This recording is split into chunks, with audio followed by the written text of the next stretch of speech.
On behalf of His Majesty's Government and the United Kingdom, I would like to send my warmest congratulations to President Trump on his inauguration as the 47th President of the United States.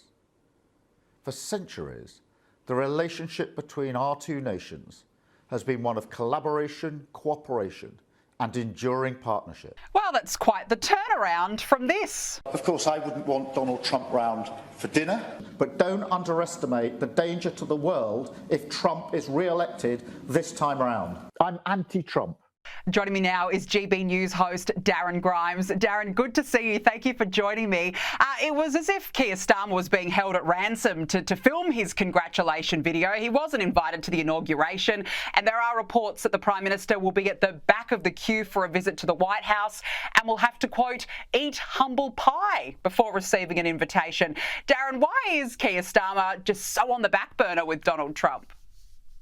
I mean, you can tell, can't you, between those two videos that you just played there, the enthusiasm when he's actually bashing Donald Trump compared to the enthusiasm when he's there saying congratulations on winning the presidency that I never thought you should have been able to stand for in the first place.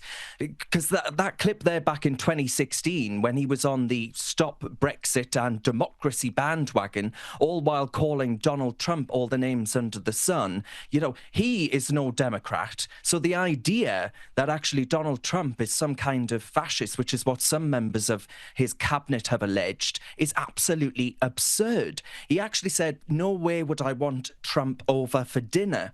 Well, I don't know about you, but after looking at that clip, I'm pretty sure that Trump would probably rather listen to Kamala Harris's hyena-like cackle on loop over 12 hours than spend even 1 minute over a dinner table with that boring bank clerk of charisma.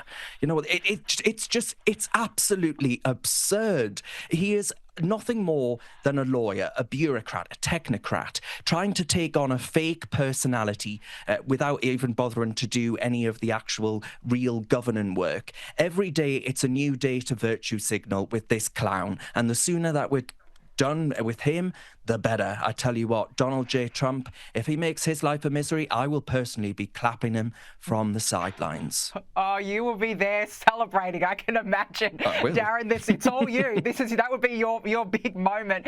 Meanwhile, we've got to talk about Sadiq Khan, the Mayor of London. He's now claiming that Trump's return brings, quote, a march of fascism and marks a perilous moment for Western civilization. Gee, Darren, I mean, the world is actually moving away from these scare tactics.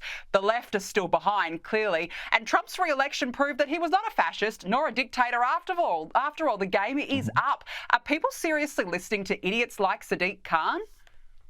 Not at all. And I go back to that point that both Sadiq Khan and Keir Starmer were doing all they could to overturn Brexit, which was, by the way, our biggest act of democracy in our nation's history. So the idea that they're Democrats is absolutely laughable. Listen, this man is a prat. He is a political pygmy. And actually, I would argue, if you look at what Trump has offered, he has offered to actually take a Western civilization, which I would argue is on life support, and actually give it a fighting chance, right? Through the pursuit of peace, through strength, through encouraging the rest of the world to get off their behinds and actually put money in defense, rational energy policy that actually boosts prosperity over climate alarmism, biological truth and fact. I mean, dare I say, the idea of defending women and children. Those novel things, he likes those too. What a bad man. Dismissing racism, those ideas of actually pushing diversity and inclusion, which actually means racism and anti-white politics. Getting rid of whackery and wokery from the state.